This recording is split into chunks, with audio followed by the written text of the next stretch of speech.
Rise up!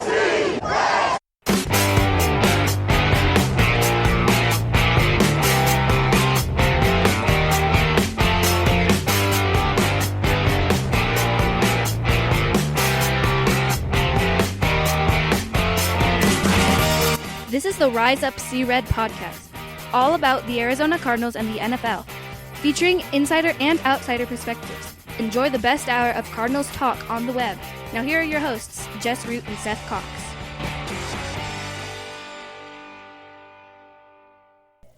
Hello, Arizona Cardinals fans, and welcome to the latest edition of the Rise Up See Red podcast. I'm your host, Jess Root from CardsWire.com, the USA Today NFL Wire site that covers, of course, the Arizona Cardinals. My co-host is Seth Cox from RevengeOfTheBirds.com, SB Nation's Arizona Cardinals site, and also one of the hosts of the original Draft Breakdown podcast, which has been rebooted and is available for your listening pleasure and all the podcast distributions. And if you sign up for their Patreon bonus, you can become a patron and add a bonus episode each week, and at the higher level as well, at $4 a month, you can also get draft content that they write as well. Fantastic deal.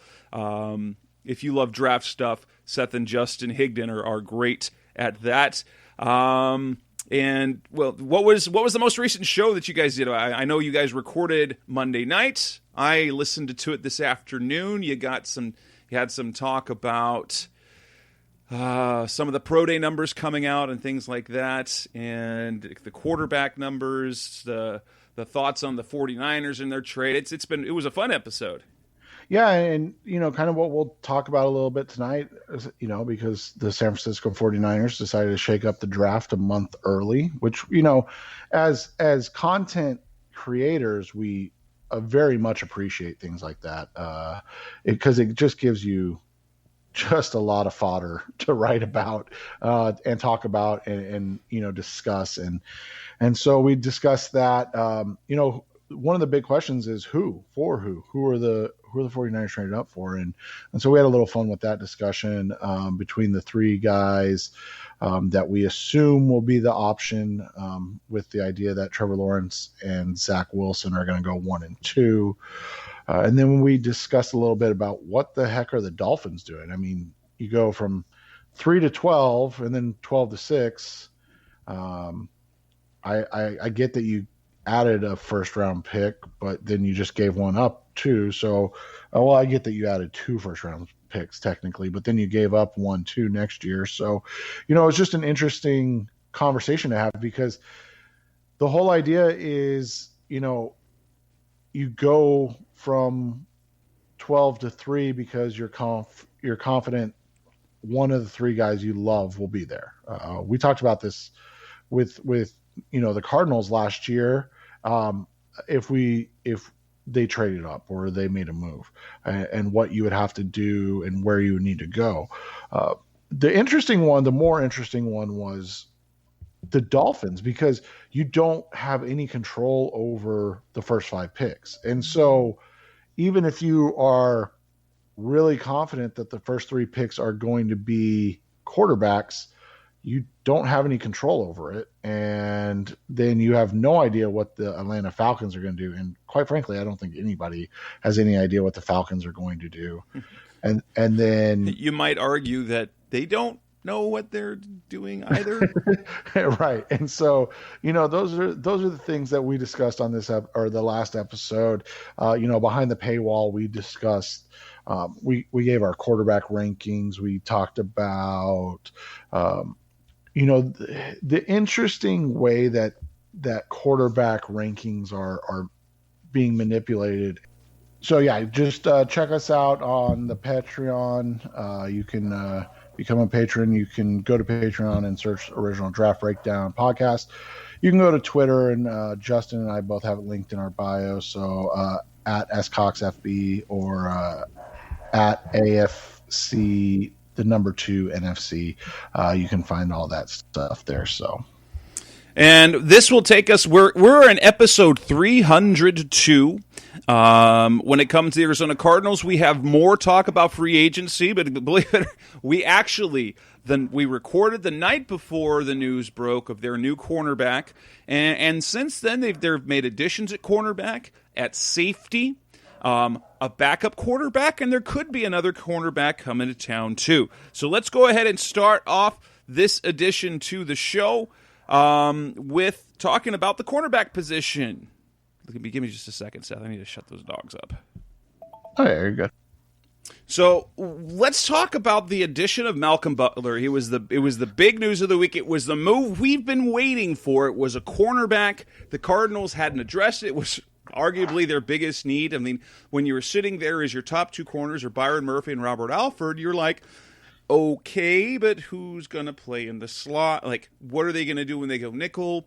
That, because we knew Byron Murphy's going to play inside. But we finally got the news. Malcolm Butler, who had one of the most famous plays in Super Bowl history there at State Farm Stadium against the Patriots when he was with the Patriots against the Seattle Seahawks, when he had that interception at the goal line, went clinching that Super Bowl win for the Patriots. He played with the Tennessee Titans, was released as a cap casualty, joins the Cardinals on a very friendly deal. Now, he addressed the media on Tuesday. I haven't had a chance to listen to his comments, but he comes on a pretty good deal. It's worth what? John Gamadoro from Arizona Sports 98.7 said that the base is going to be under $3.5 million. It looks like it's a one-year deal of up to $6 million, which for a cornerback of his talent, I mean, granted, he is older. He is older at this point. He's not young anymore. He gives the Cardinals a true number one corner. You could probably argue he is now better than what Patrick Peterson was last year. The numbers are eye-popping. He had 4 interceptions last year and a whopping 100 tackles, which from a cornerback is absolutely absurd. What did you make of the move? Because it was a surprise to me. I thought they were gonna go bargain deal, just kind of go with guys. Maybe they would have brought back Drake Kirkpatrick, Jonathan Joseph, but the Butler addition was a strong move. Obviously, it gives them a number one corner, someone that they can trust to be good. Whether he doesn't have to be great, but he should be able to be good. Yeah, and it gives them the ability to be physical out on the edge, which is not the strength of Patrick Peterson, obviously, but let's be fair, it wasn't Drake Kirkpatrick's strength either. So you now all of a sudden have a corner in Malcolm Butler who, as you said, and trust me, we're not trying to like butter this up or make this sound better than it is, but to finally have a cornerback who's willing to be physical and participate in the run game is incredibly important, especially when you think about the NFC West. I mean, you've got a team in the Seattle Seahawks who fired the guy who led them to the most points in franchise history because he didn't run the ball enough. Obviously, we know what Kyle Shanahan does in the run game. Probably the best offensive coordinator in terms of developing run game schemes. Maybe only the Ravens can really, challenge that. And then, of course, the Rams and Sean McVay with Cam Akers. We know how much they like to run the football. So when you look at it, getting a guy like Malcolm Butler, who's not only a willing tackler, but a very good tackler, huge upgrade for them. In coverage, he's at a point where he's, like you said, equal to, if not better than Patrick Peterson. And when we say that, we're not trying to take a shot at Patrick.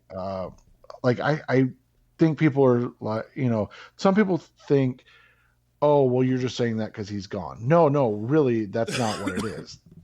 This show has talked about for the past 2 years after the suspension that it looked like he had lost that step, that edge that he had had. And, whether it was because of, taking supplements or whatever it was, he just didn't look like the same player physically outside of a single game against the Cleveland Browns. He had some nice games here and there this season, but for the most part, he was just a guy that you couldn't trust. He was just so inconsistent. Like his good was still good. You would see him locking deep guys down, and still, honestly, outside the numbers, he's still pretty great. But teams know that, and a lot of today's NFL is about moving guys around, making guys run sideways, trying to get Pat to run through traffic. And I will say, for all the good moments, it was just that his lows were bad last year. I mean, he looked bad sometimes in coverage like you haven't seen Peterson beat. So maybe Butler's ceiling isn't Patrick's best, but hopefully what it brings is a little bit more consistency where you can take away the bad beats that Pat had last year at times.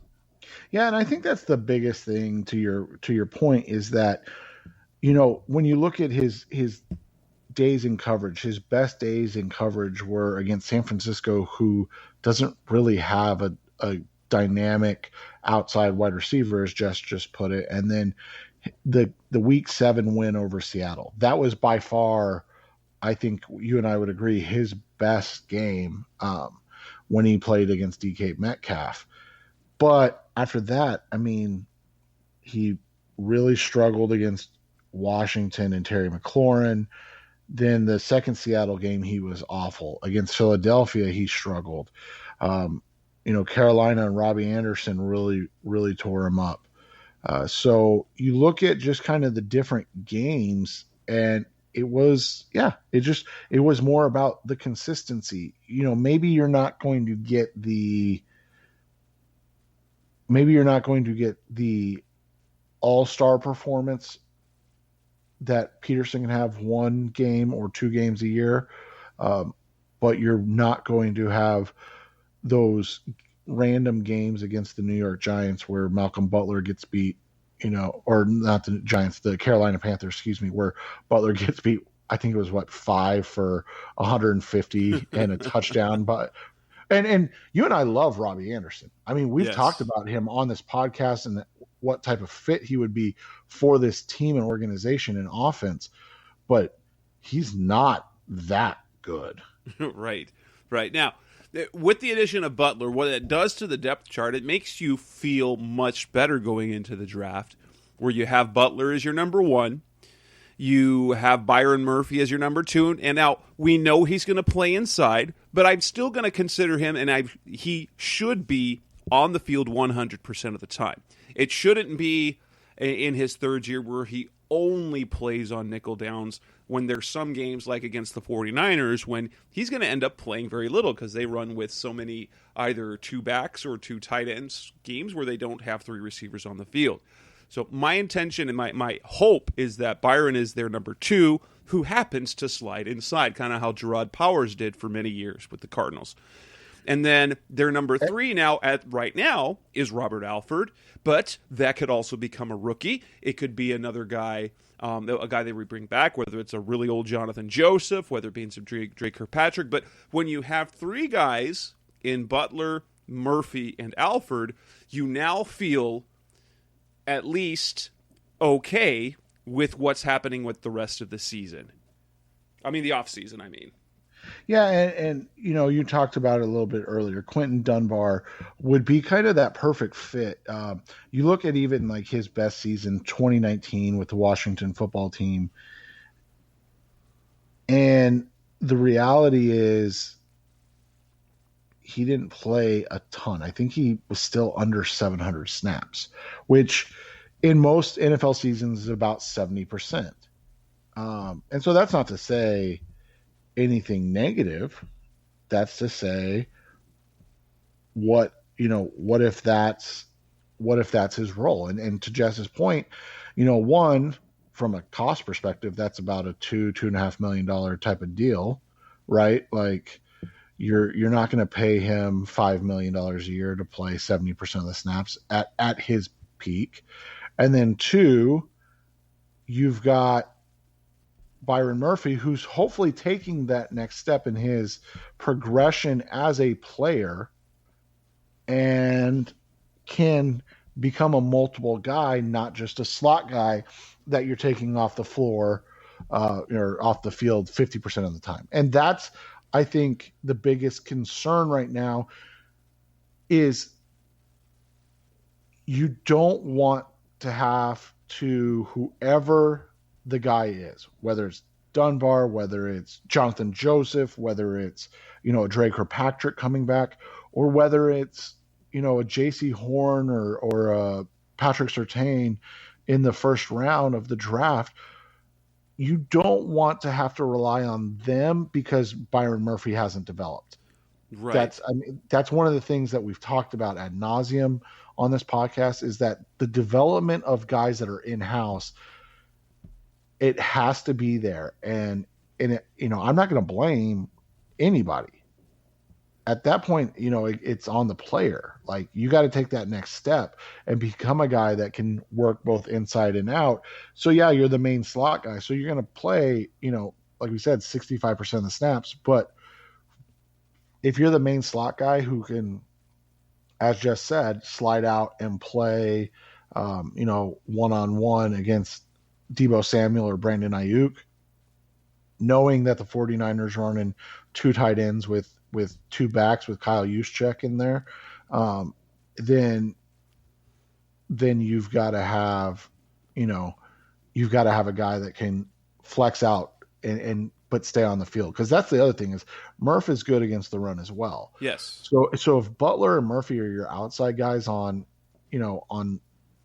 rundowns against teams like San Francisco, I think that just makes your team better. Because I don't think, even drafting a guy like Surtain or J.C. Horn, who are very willing tacklers, that's still a lot to ask a rookie in the NFL to come in and make plays against, Chris Carson and Cam Akers and Raheem Mostert in San Francisco.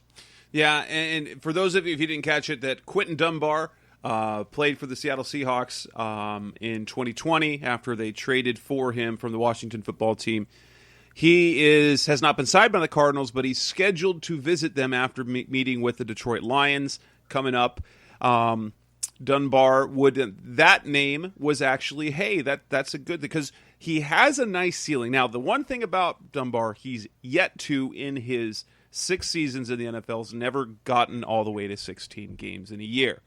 He does have a nice ceiling when it comes to coverage. He does do a nice job. He can play man quite well, but he's not as consistent as you might like. But if you add him to the mix, what makes that corner room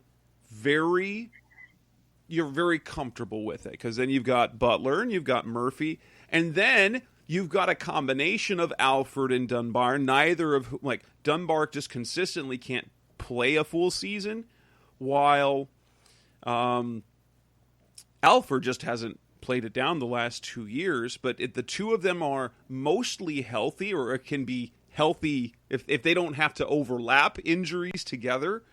That gives you a comfort level with veteran play on the outside, to where if a rookie if they take a draft pick, a corner in the first or the second round or even the third round, you can allow that guy to work into and beat them out, instead of being forced into playing the way Byron Murphy was his first year.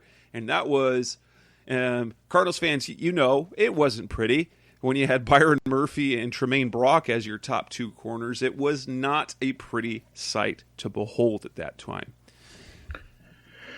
Yeah, and that's the thing, is like we say, not only continued improvement, but the growth of Murph is going to be kind of key to this entire operation, taking the next step.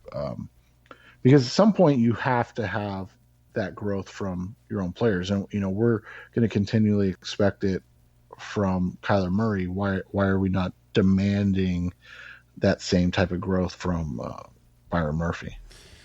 Coming out on the Rise Up Sea Red podcast, the best of Cardinals talk on the web. Let's move on. The Cardinals have agreed to terms with 3 more safeties, 2 that return, 1 that comes from Cincinnati.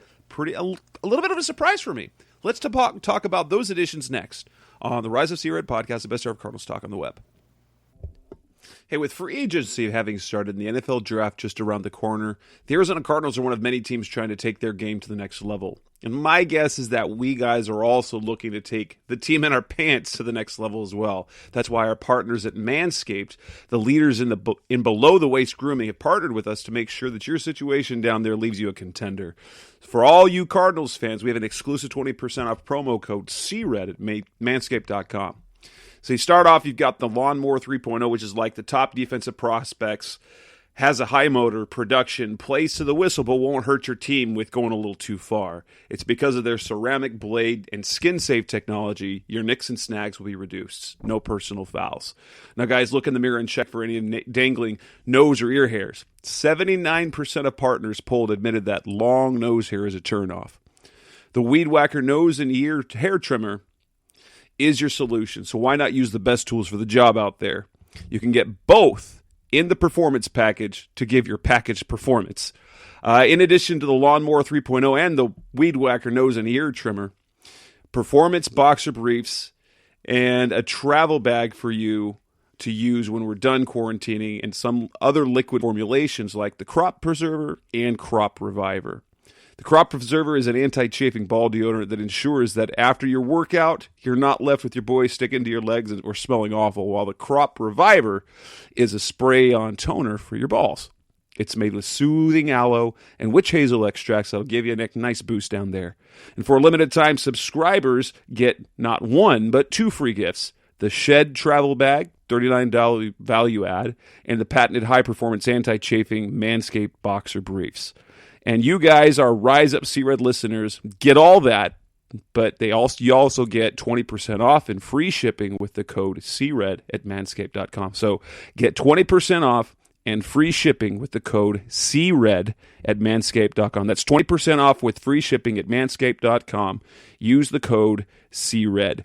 Whether it's time to turn the team in your pants back into contention, into contenders, or time to take it to the next level, do it with Manscaped. We're back on the Rise Up Sea Red podcast, the best hour of Cardinals talk on the web. And in addition to the one move they made at cornerback and a potential move at cornerback, they also both bolstered the safety position.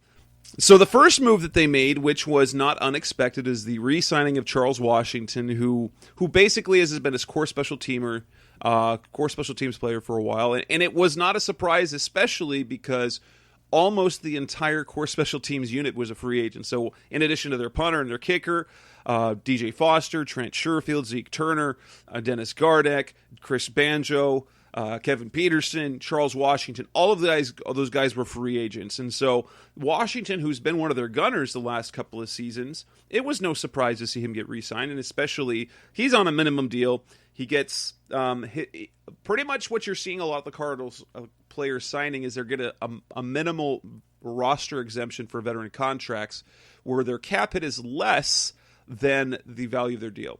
It basically comes out they get the league minimum. They can get, I think it's as much as $137,500 in bonuses in addition to the salary. And then their salary cap hit is just under $988,000, so $987,500. So sometimes it's a savings of $140,000 or $225,000 in terms of cap saving.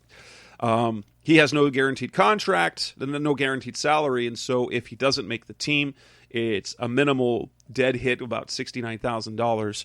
And if he makes the team, he gets the bonus as well. He gets the rest of the $137,000 for that. But Washington was a good addition. shores up the special teams unit just to carry on the continuity. The second one was actually the surprise, as we found the other day, that the Cardinals agreed to terms on a 1-year deal with Sean Williams, who is experienced in the league. He played 8 seasons with the Cincinnati Bengals. Another guy with ties to Vance Joseph, because it was his second and third season in the league when Vance Joseph was his position coach with the Bengals. This is a guy who basically his first 2 years did nothing but special teams, started to get some playing time on defense in his third season, and then for the next 4 years was a full-time starter for the Bengals and was fairly solid. And then in 2020, he went back to a strictly special teams role. I'm interested. At first, I'll tell you, my reaction was when I saw the Sean Williams signing, I was like, oh, that's obviously to replace Chris Banjo. And it wasn't necessarily to replace him, but it was to give the Cardinals a little insurance because they banked on Jalen Thompson last year, being healthy and taking a step forward. And what Sean Williams does for me, it gives them a little bit higher ceiling in terms of defensive safety play if JT isn't able to go.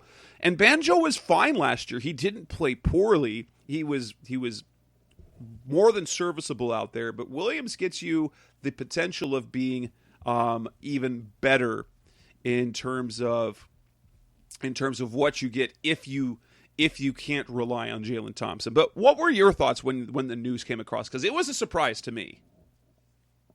Yeah, I think we kind of texted each other and we were both surprised because we assumed that after Charles Washington came back, the focus would move to Chris Banjo, and then once Banjo did not sign first, we assumed that Sean Williams meant okay, that was the end of the Chris Banjo era, and it's one of those things when you look at it, it's one of those odd things because you're like, well, I don't know if this is an upgrade, I don't know if it's a downgrade, but I definitely liked having Chris Banjo around. So that I think that was the feeling. It wasn't like, oh, this was a mistake or oh, this was a great signing. It was more like, is this going to be the equal that they would need? And then it turns out that, well, no, because they brought back Chris Banjo. So absolutely. So then you're like, okay, why are they having so many safeties? And you brought it up. I mean, they went into the season last year with basically just 3 safeties on the roster. I know Charles Washington was there, but he's not really a guy you want to play in the regular game. Well, until this last year when he got a few defensive snaps against Carolina because they had no safeties left, he hadn't played on defense since 2017. Right. So I think the idea this year is obviously Jalen Thompson. Buda's a different guy. This may make sense, it may not. Basically, the only guy that can replace Buda Baker is Isaiah Simmons at this point.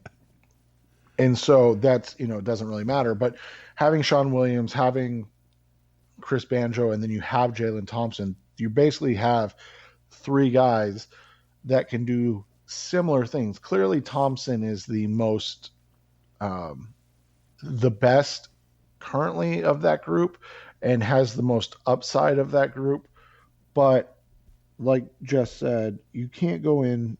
You obviously couldn't go in with Thompson and Banjo only and have similar results to last year because then again that's just a poor job of team management. So instead, you go in and you grab Sean Williams and Chris Banjo. You have them to back up Jalen Thompson if need be. Maybe they can spare Buda Baker, 30 plays or 50 plays on the season, 3 plays a game maybe. But for the most part, I think it's great core special teams signings, and I think it is excellent depth, veteran depth that they sorely lacked last year. Absolutely, and it's going to be interesting to see how this plays out roster wise, because now you're really comfortable with that that safety room, and if we're noticing, the trend for the Cardinals this offseason has been very clear, is that they're not like they did last year. Last year they went into the season banking on the development of certain players. They were banking on it from Kyler Murray. They were banking on Mason Cole stepping up and being solid. They were banking on Jalen Thompson to be solid. And so they were counting on these younger players, and at receiver as well. They were banking on their younger players. Now, granted, they went out and got DeAndre Hopkins, but they also didn't. Like, he was their veteran addition to the room, and so they were still banking on those younger players. What we've seen is that Steve Keim, understanding the window they have with Murray's rookie contract, has decided instead to, if these young players pan out, fantastic, but I'm not counting on it. I'm not going to expect them to come in and play well. So that's why you've seen a Rodney Hudson. Okay, we're upgrading over that. You brought in A.G. Green. You bring in J.J. Watt. Even though Hassan Reddick was great last year, you're like, I'm not going to count on him repeating that, and I'm going to go with some sure veteran. So saying Gonzalez, is he going to bounce back? No. Let's go out and get Matt Prater, who's done it at that level. And so what I'm actually most intrigued is to see the money for Sean Williams, because he was making $3 million a year up through last season.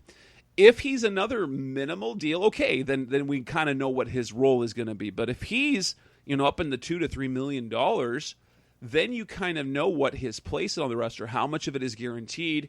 If they see him as potentially being a guy on the field who might even push Jalen Thompson, instead of saying, hey, we're going to count on JT again, it's like, we're going to hedge.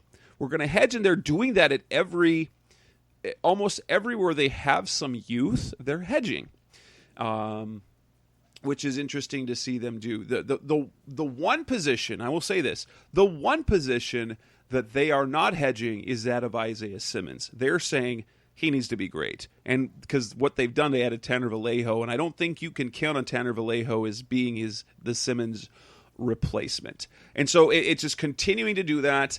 I don't think we're going to see all 6 of these safeties they now have on the roster come week 1. It's not going to be, we're not going to see Buddha, JT, Sean Williams, Charles Washington, Chris Banjo, and Deontay Thompson, who actually filled in pretty well when he came in. You could tell that there's some upside there, but he's not quite as instinctive as a Buddha or as a JT. So I think Deontay might be on the bubble this year, and then depending on how the Williams money comes in, that Banjo and Washington will also be fighting for roster spots. That if you're going to go with 5 safeties again, and I think that Deontay Thompson, Chris Banjo, and Charles Washington will be on the bubble there, especially Deontay, because while he played special teams, he hasn't become an irreplaceable special teams player. No, and I think that's a fair point, because that's the main thing, that safeties, unless you're the guy like Budda Baker and Jalen Thompson, that's what safeties have to do well, is play on special teams and contribute that way. Coming up next on the Rise of C-Red podcast, the best of Cardinals talk on the web, we have another quarterback that's been signed, and the Cardinals once again are adding veteran steadiness, and that's at quarterback. Who'd they add, and what's the situation there? That's coming up next on Rise Up C-Red. We're back on the Rise Up C-Red podcast, the best of Cardinals talk on the web. The news actually broke. Now, the report came out last week that it was going to be expected, but it is official. He has signed. The Cardinals have signed 12-year veteran Colt McCoy, one of the guys who just, he is having himself a Josh McCown-like career in terms of what he came into the league, not being great as a starter, but managing to stick around for team after team as a backup. So after the Chris Streveler, experience last year as the backup, now the Cardinals, instead of going with the rookie backup like they did last year, they now bring in an experienced vet who's played for the Browns. He's playing for the 49ers, for Washington, and more recently he backed up Daniel Jones in New York for the Giants. And now you add another veteran, another guy who's very well respected throughout the league as a mentor, as an experienced player. And it blew my mind when I looked it up, because to me, Colt McCoy's still like a third-year player. He's in his 12th season.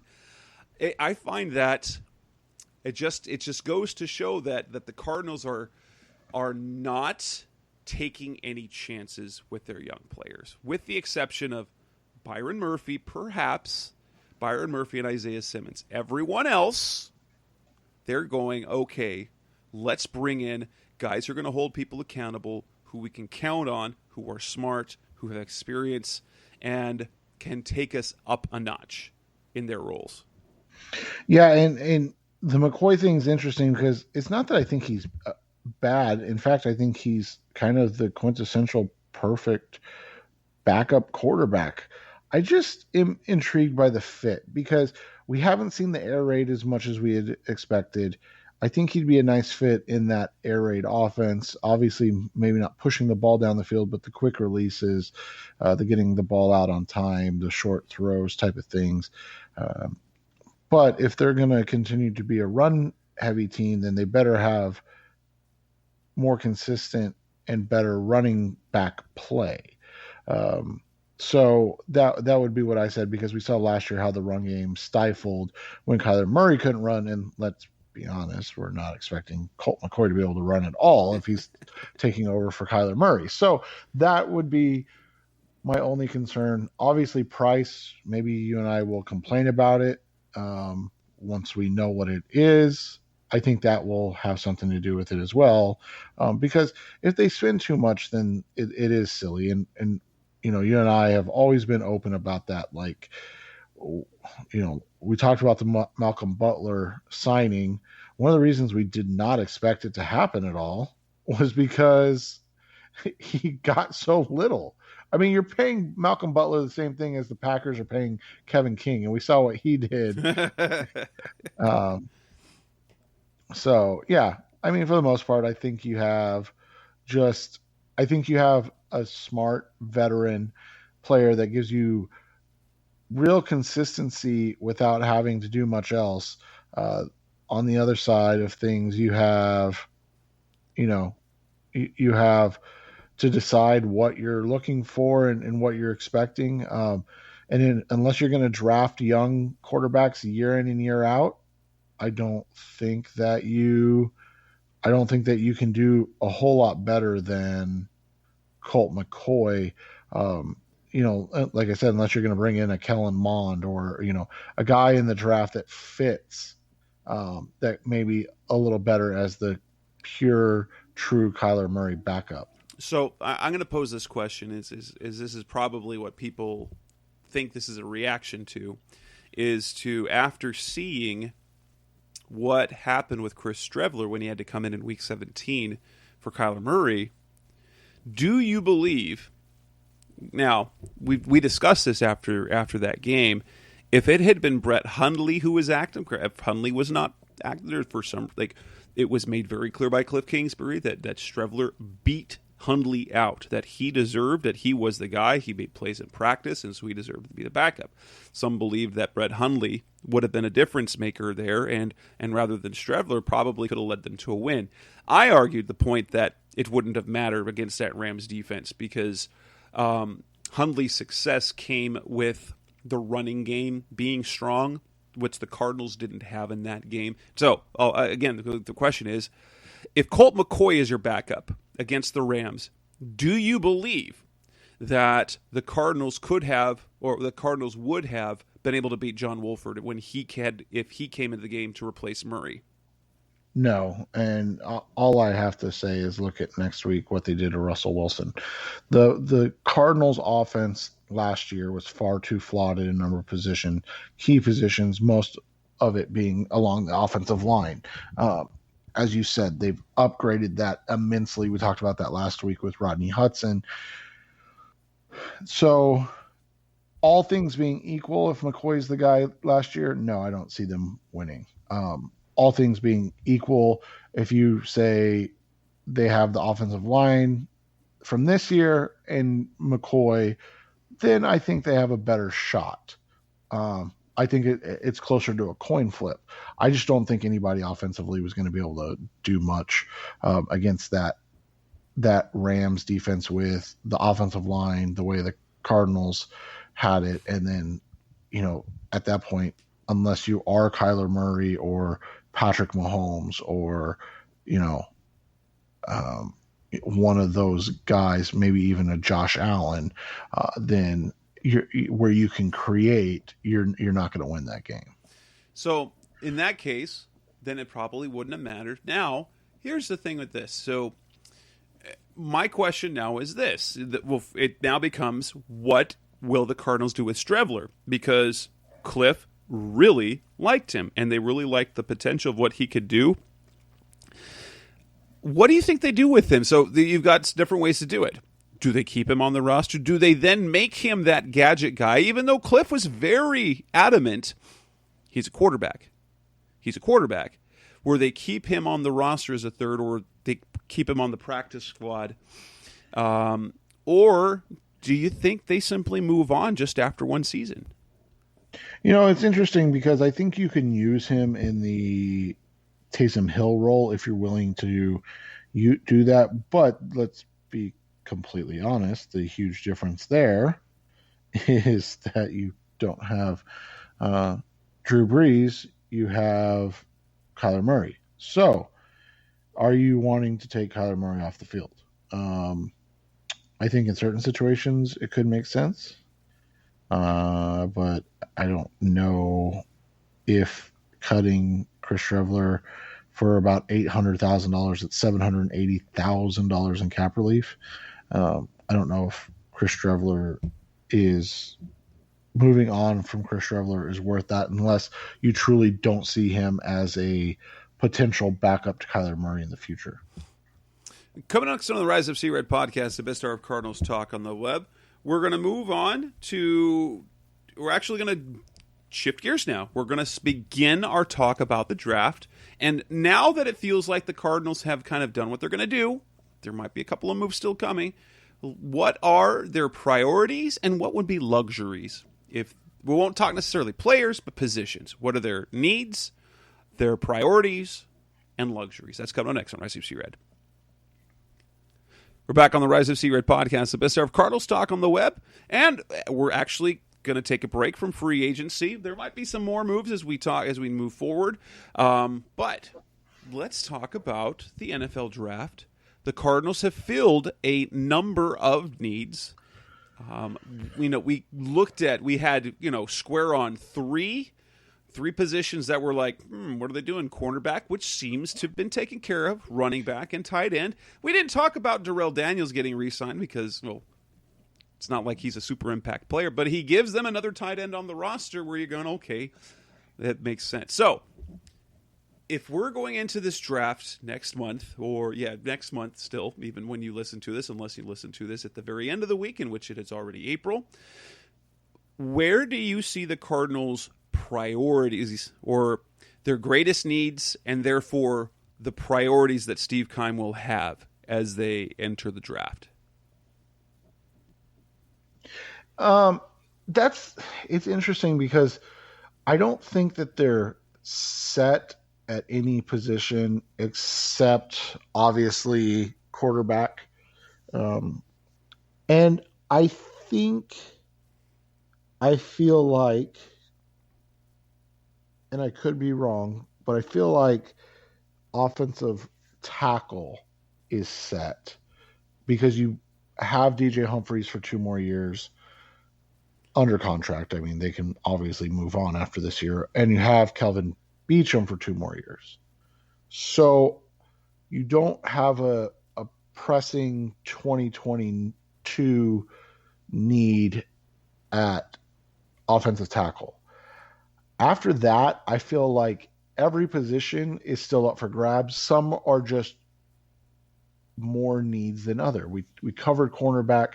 Right now, I would put it still near the top of the list. Even with the Malcolm Butler signing, you still need one more, as we discussed earlier in the show, because you can't trust Robert Alford. You just can't go into the season with the idea that he's going to play any significant amount of time. And you wrote about it. He's making veteran minimum. That's what he's making. They're not even counting on him. That's literally what his salary tells you, is they're not counting on him. You look at the outside pass rush linebacker edge position. We've talked about it. I love having Chandler Jones, Devin Kennard, and Marcus Golden. Golden's here on a 1 year, or he's here on a 2 year deal as well. He is, yes. Kennard is really your leading cap casualty guy next year. And then Chandler Jones is up after the season, and we've heard no whispers, even whispers about an extension for Jones. Makes sense, as much as Cardinals fans don't want to hear this. 31-year-old coming off a bicep injury. It may not, he may not be worth the 4 year, $60 million deal, that type of deal he may be wanting. It just may not be worth it at this point. So I feel like edge is on the table. Defensive linemen and interior offensive linemen, you really can't have enough. Again, Justin Pugh, prime cut candidate for 2022. Rodney Hudson's 32. Love him. Needs to be extended as well, right? Like, could be done after this season. And then we don't know what's going on at the right guard position. So unless Josh Jones wins that, we have no idea if that's answered. So interior offensive line, and then interior defensive line, J.J. Watt's older. Jordan Phillips was a bust in year one, just from an injury production standpoint. Not saying he can't turn it around, just year one didn't play that well. And then you've got a bunch of guys, Zach Allen, Rashard Lawrence, Lucky Fotu. As we discussed with Byron Murphy, those guys have to start taking that next step if you're going to count on them. Now, that's all defense. You go to the offense, we talked about OTs, quarterbacks. I think those are the only two positions off the table in the early rounds. That leaves running back and tight end. Both of those are really not looked at as first round kind of value picks. But picking 49 may cause some gray area there. And then wide receiver, while I don't think they need an immediate guy, again, AJ Green's 32 on a 1 year deal. Christian Kirk is up after this season. Andy Isabella is a prime cut candidate, probably even this year, if he doesn't show up. So you've got, again, DeAndre Hopkins, and then you're kind of hoping behind him. So that really leaves a lot of things on the table. We didn't even touch on inside linebacker Jordan Hicks. You mentioned that they're not, that Isaiah Simmons along with Murphy are really the guys that they're not, coddling. You still need another inside backer, whether it's depth, whether it's to take over for Jordan Hicks next year, whatever the case may be. So from just the standpoint of pure needs, I would say the biggest needs on the team right now are running back and tight end, just because they haven't really addressed those positions in any significant way up to this point. But again, are those guys you want to take at 16? Yeah, probably not. And for me, I think priority-wise, so need-wise, their biggest need, I say, is running back and tight end.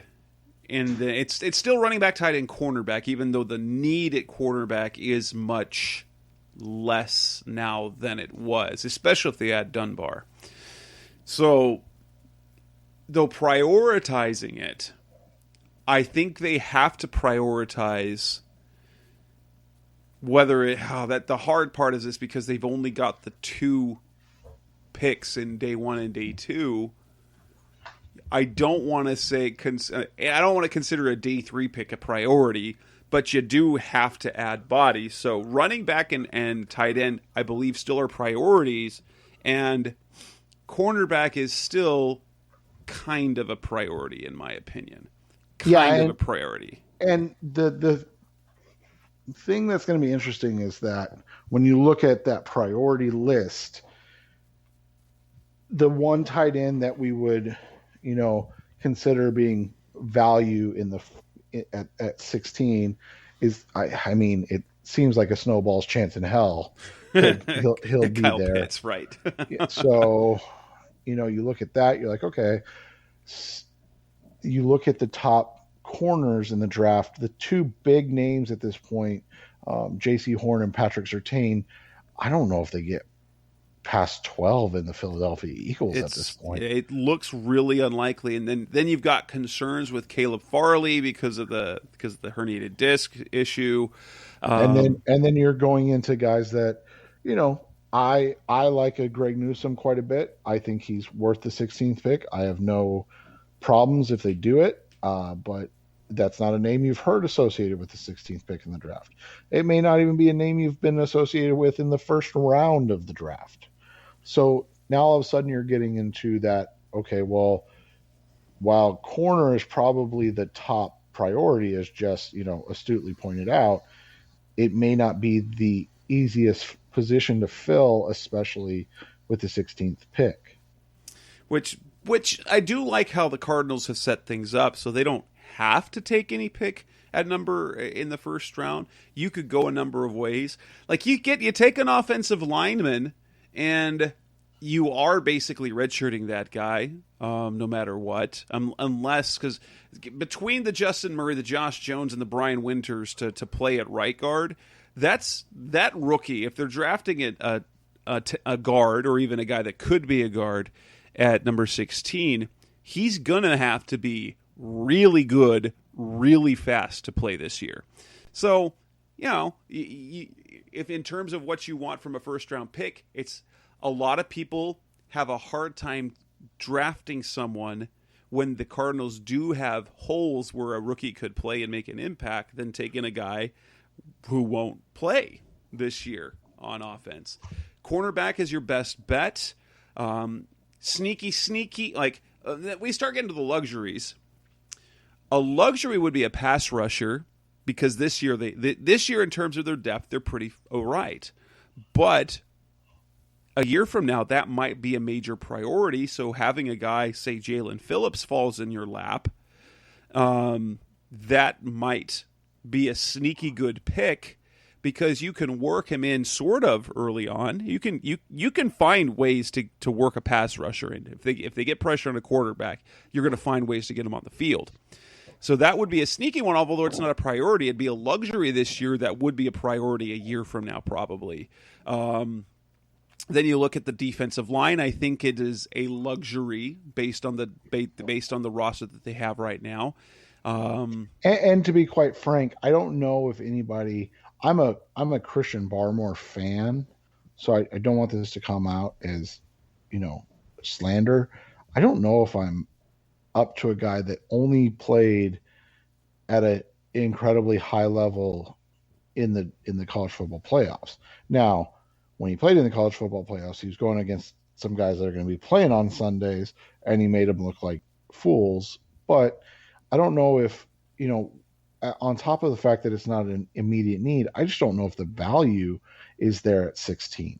Right. It's just, it makes it very interesting. And running back, I don't have the qualms for taking a first round running back that some other people do.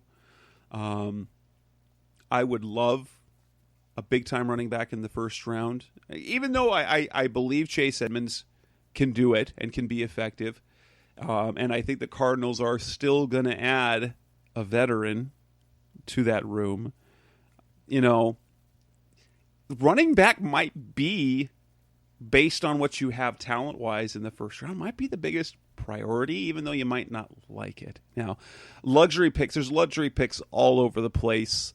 I think a receiver isn't quite priority, but would be a luxury, but it becomes a priority a year from now. It's just one of those things that you can go a number of directions with. And so, but for me, they need a running back in this draft. They need a tight end in this draft. I think they need a cornerback in this draft. And then everything else would be nice.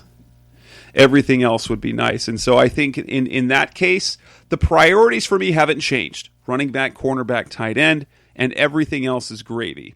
And so any other thoughts about what, in terms of, aside from what we've already gone over, do you see any other direction in terms of priorities and luxuries than what we've already talked about? Well, so let's play an exercise, and I'm just going to give you some names and tell me at 16 if that luxury is a guy that you would take. So let's say a Jalen Waddle falls to 16. Are you comfortable taking him? Because he probably is at that point the best player on the board, but are you going to take a wide receiver that, as you said, is probably not going to get a ton of snaps in season one? Maybe not, but yes, I would be comfortable with Jalen Waddle. Yes. Okay, and then what about a Micah Parsons? So Micah Parsons, the top inside linebacker prospect, maybe some red flags off the field, but the absolute, on the field, shades of Patrick Willis type of impact level. I love the potential. Like, if we ignore the potential issues, I love it. But no, I don't draft him this year.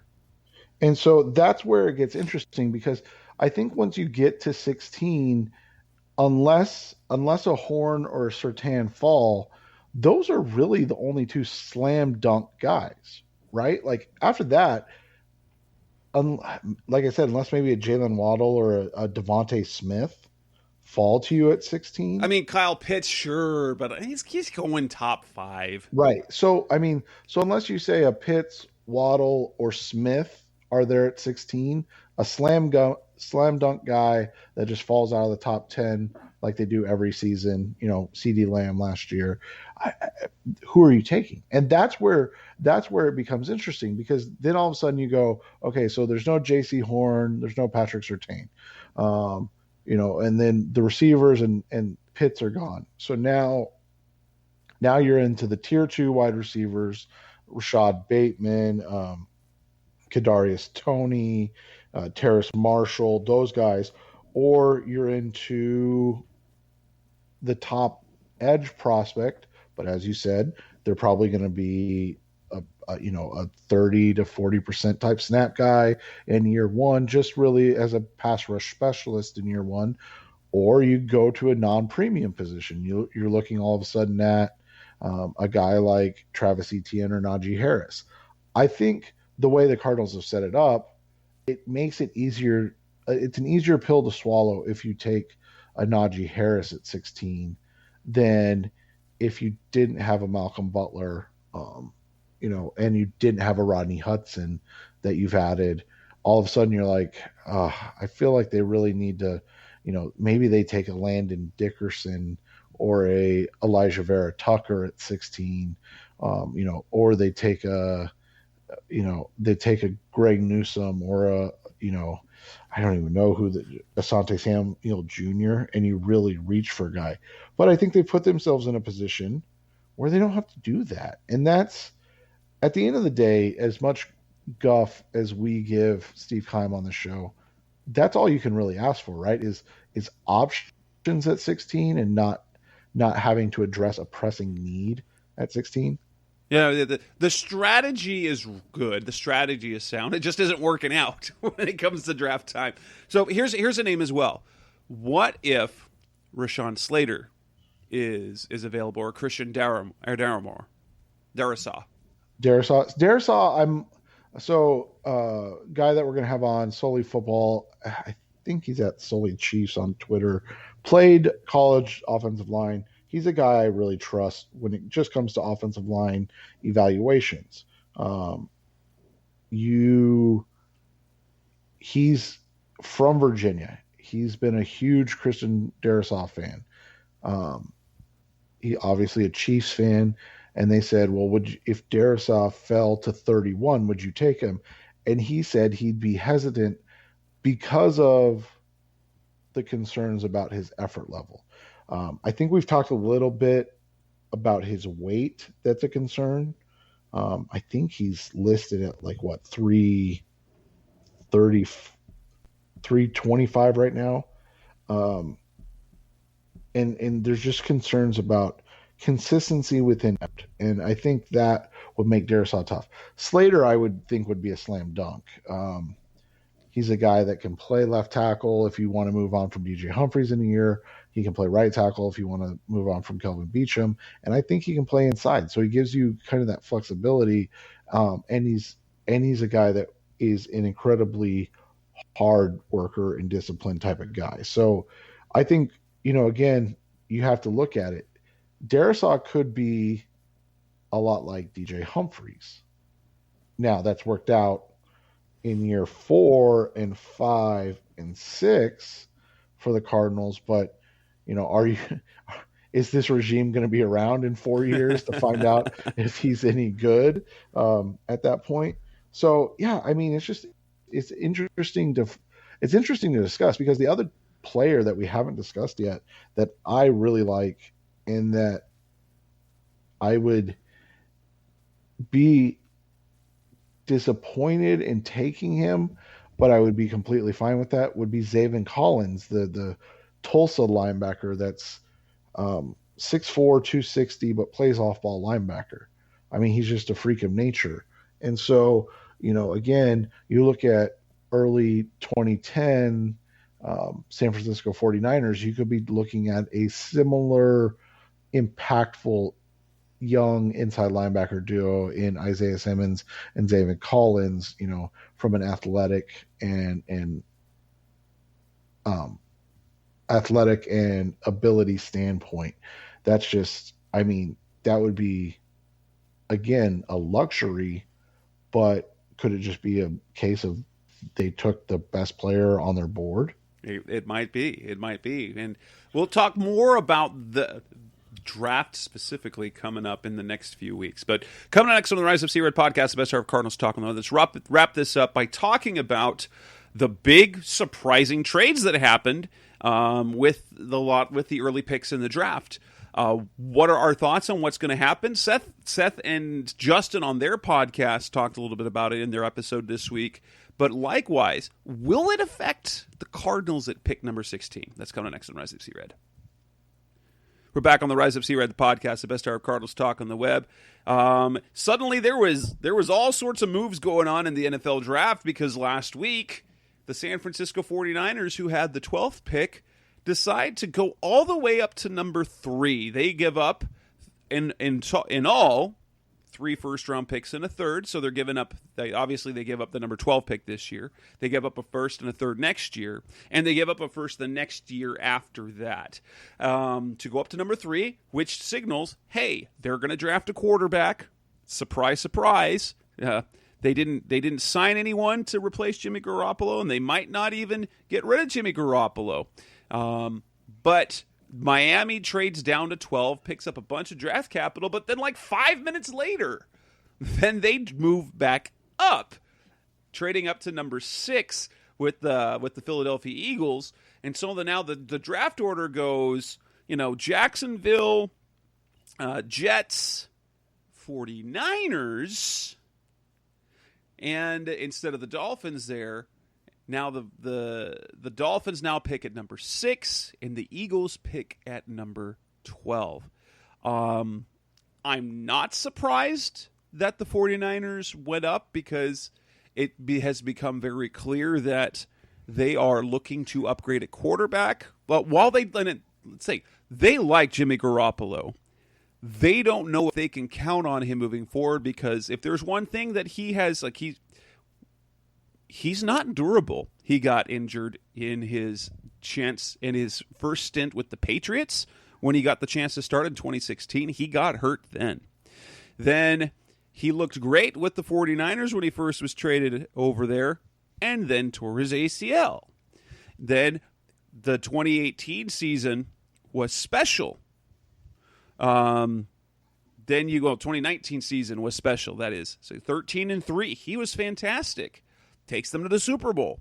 But then 2020, and again with the injuries. So while most of us would say that Jimmy Garoppolo is still not a top tier quarterback. He is a guy you can win with, and is a guy you can win a championship with, probably with the right roster around him. But they're going to get a quarterback, whoever that is. That's a discussion for another show. It's actually a discussion for you to listen to Seth's show with Justin on the original Draft Breakdown podcast, as they talk about that at length.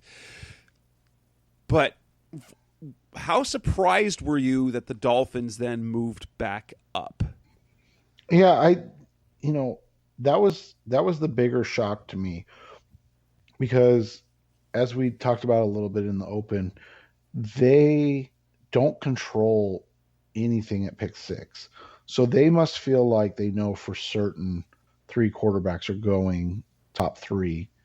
And then from there, they're comfortable, whatever the scenario is, whether it's Kyle Pitts, Jamar Chase, or Devontae Smith, maybe even Jalen Waddle, they're comfortable with the guarantee that one of those 3 guys is there, because now all of a sudden one of those 3 guys will definitely be there. Maybe they even have a guy like Penei Sewell right there. And so you go from saying like, oh, I'm not sure who to take at 3. Do you want to take Pitts? Do you want to take Sewell? Do you want to take Chase? Do you want to take Smith? To now you trade down to 6, and likely the decision's going to be made for you, right? Because now you don't have to make that decision. You got an extra first-round pick out of it, and then you say, hey, we had all these 3 guys graded the same. We don't have to make that pick now. And so I think that's the only real logic I can make out of it, is that it was just interesting to me that they came back up, because they must have had a guy in mind at 3, or been comfortable with the set of guys at 3, now knowing for a fact they'll get them at 6. Again, assuming that 3 quarterbacks go off the board. Because if the Jets or the 49ers, for that matter, do something crazy and take a Kyle Pitts, now, again, the Dolphins don't know. Like, that might start a run on something. But if they feel really confident that, it's going to go Trevor Lawrence, Zach Wilson, and somebody, Justin Fields, Trey Lance, or Mac Jones, then they don't really care. And that 6th pick basically becomes the 3rd non-quarterback in the draft, and they can really have their choice. The bigger question would be, now, what does that mean for Atlanta and Cincinnati in terms of trade down capital? Because now, if Miami does look at it and say, hey, these are one of our 3 guys, or maybe they only have 2 guys, maybe it's only Pitts or Chase, and I'm just spitballing, we don't know. But now all of a sudden teams like Atlanta and Cincinnati, well, you have to get in front of them for one of those guys. And so it's a risk unless you really truly have 3 equal grades on 3 equal prospects. It's a risk to me, because you don't control the situation. I get that it's you control it more than you do when you're at 12, but you just got all this draft capital, and then you used one of those first round picks to move back up just 6 spots. It seemed like they have a plan. I just am going to be interested to see if they can execute it. Right. In terms of how it affects the Cardinals, I'll say this. I don't think it does a dang thing with the Cardinals, because essentially this was all movement within the top 12 picks. So had no one moved anywhere, essentially probably the same players would have been left on the board. In terms of how this affects the Cardinals, I don't think it does a dang thing either way for what their plans are with the 16th pick. However, this does affect the Cardinals moving forward, because now they are the only team with the first round pick next year. And so in the 49ers, the one thing by making this move, they trade up to number 3. They're getting a quarterback, which means Jimmy Garoppolo will be maybe here this year, but he definitely won't be with the team next year. For the next 2 seasons, on a rookie contract, they won't have a first-round pick to add talent. Now, you'll be able to have the financial flexibility to go out in free agency and add it, but it comes at a cost. And that helps the Cardinals long-term over the next couple of seasons, because it means San Francisco is unable to add premier talent at the in their drafts the next 2 seasons. And we already know that the Rams have basically forfeited the entire the first round of the draft. I don't think they believe in first round picks anymore. And Seattle as well is sitting without a pick next year as well in the first round. So the Cardinals, it's not something that affects them in 2020 so much, but it does put them in a nice position in the division next year. Although if all goes well, it's not that big a deal, because they'll be picking 32, right? Well, and that's the thing though, is even if you're picking, let's say even slightly more realistic, and let's say that they make a good run and they end up going to an NFC championship game, or maybe even, bailing out in the NFC divisional round, so they get close, but they improve, they get close. You're still at a spot where now you can make that a similar move. Basically what all these teams in the NFC West are doing are going for broke. And so, San Francisco is basically resetting themselves, as you said, knowing that for the next 3 years that they have to find a way to win, because from there, we've already seen it. They chose Eric Armstead over DeForest Buckner. Obviously, like my Jordan Phillips comment earlier, it's a year one of that decision, but it's definitely not the right decision. I mean, you and I would agree with that, right? Yes. And it may have been that they waited a year too long to make the decision on Jimmy G, but as you pointed out so astutely earlier, it's not like you could have moved on from him when he just was 8 minutes away from winning you a Super Bowl. Right, that wouldn't have made any sense at all. so now, now they're going for broke. So you've got the Rams who are going for broke. You've got the Seahawks who, much to Russell Wilson's chagrin, continue to go for broke.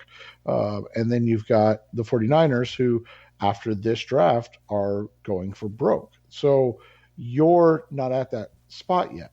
Well, we've talked about them loading up for this 2-year run for Kyler's rookie contract. You're only in year one of that 2-year run, so you've really got a 2-year plan to enact, with the ability to, if you're close, like we said, like say you bow out in the NFC divisional, or God forbid, the NFC championship round. Both of those things would be immense improvements.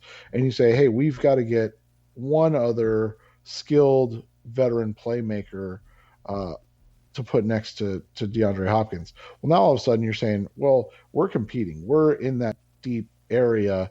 We can let go of the 29th pick in the draft for and I'm going to throw a name out there. I don't even know if he's available, an Allen Robinson type of player.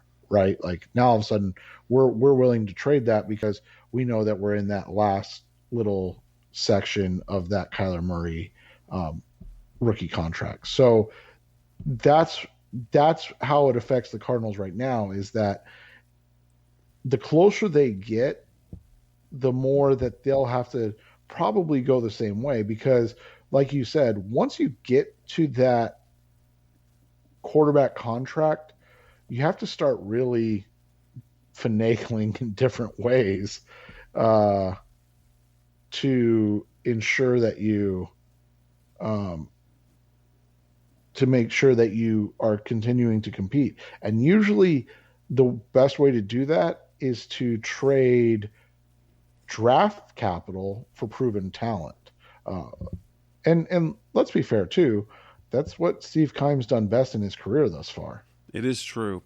And with that, we will wrap up this edition of the Rise Up C-Red podcast, the best of Cardinals talk on the web. And our next shows will be all about the draft. unless the Cardinals do something in free agency. But if we're looking at the schedule, guys, I'm thinking what we will do is take next week off. That will give us on the 6th, because that'll give us the chance to go with, in 2 weeks, we'll go with the offensive prospects on the 13th, the defensive prospects on the 20th, and then do our first round mock draft the week of the draft once we're there just a couple of days away. So we will take the next week off. We'll be back in 2 weeks. And that's that, guys. Thanks for listening. That's Seth Cox. I'm Jess Root. Thanks for listening. We'll be back again in 2 weeks. Thanks for listening to the latest edition of the Rise Up, See Red podcast. Listen to previous episodes and subscribe to the show on Apple Podcasts, Stitcher Radio, Audioboom, or many other podcast platforms so shows are delivered directly to your mobile device. Please give the show a 5-star rating and always support the sponsors who support the show. We'll be back soon for the best hour of Cardinals talk on the web. Rise up, Red Sea, be Red, See Red, and of course, Rise Up, See Red.